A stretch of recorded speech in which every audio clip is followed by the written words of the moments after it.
MNC Group yang mewakili RCTI, MNC TV, iNews, dan Global TV menyatakan akan menaati keputusan pemerintah dan mematikan siaran TV analog mulai Kamis 3 November pukul 24.00 waktu Indonesia Barat.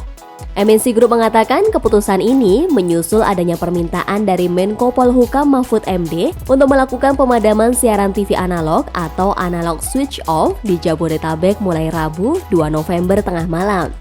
Secara fakta, permintaan tersebut kami laksanakan walaupun sampai dengan hari ini, jam dan detik ini, belum ada satu surat tertulis yang diterima oleh MNC Group terkait dengan pencabutan izin siaran analog di wilayah Jabodetabek untuk mendukung program ASO, tulis manajemen MNC Group.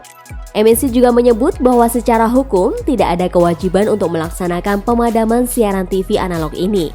Eksekutif Chairman MNC Group Hari Tanu Sudibyo memandang adanya kebijakan yang saling bertentangan, terutama terkait dengan adanya keputusan Mahkamah Konstitusi nomor tentang uji materi Undang-Undang Cipta Kerja.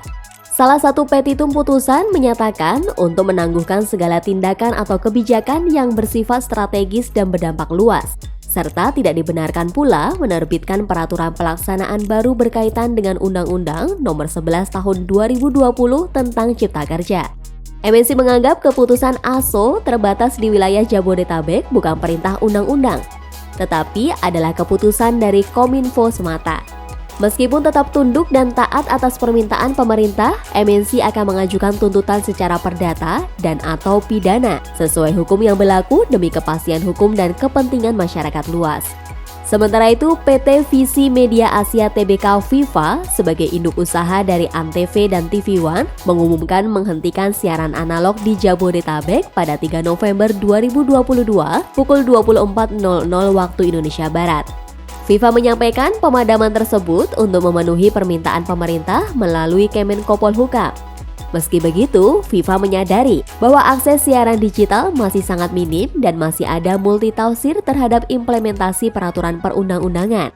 Kami mengikuti anjuran pemerintah, tulis Corporate Secretary Viva Group Kamis 3 November. Sebelumnya, Menko Polhukam Mahfud MD menegaskan pemerintah akan mencabut izin stasiun TV atau radio yang masih bandel dengan menayangkan siaran analog setelah siaran TV analog untuk wilayah Jabodetabek yang telah resmi dimatikan pada Rabu 2 November tengah malam. Pasalnya, pemerintah sudah memutuskan migrasi siaran analog ke TV digital sesuai dengan peraturan perundang-undangan dengan persiapan teknis yang sudah dibicarakan dalam waktu yang cukup lama.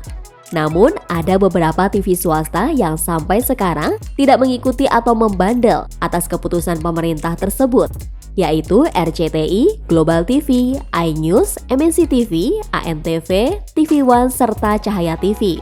Menurut Mahfud, jika saat ini masih ada stasiun TV yang melakukan siaran analog bisa dianggap ilegal dan bertentangan dengan hukum yang berlaku. Oleh karena itu, Mahfud meminta agar lembaga penyiaran swasta menaati kebijakan pemadaman siaran TV analog, agar pemerintah tidak perlu melakukan langkah-langkah yang sifatnya administratif ataupun melibatkan pihak berwajib. Terhadap yang membandel ini, secara teknis, kami sudah membuat surat pencabutan izin stasiun radio atau ISR bertanggal 2 November kemarin. Analog switch off adalah merupakan keputusan dunia internasional yang diputuskan oleh pertama ITU, International Telecommunication Union, sudah belasan tahun yang lalu. Kemudian di negara-negara ASEAN itu tinggal Indonesia dan Timor Leste yang belum.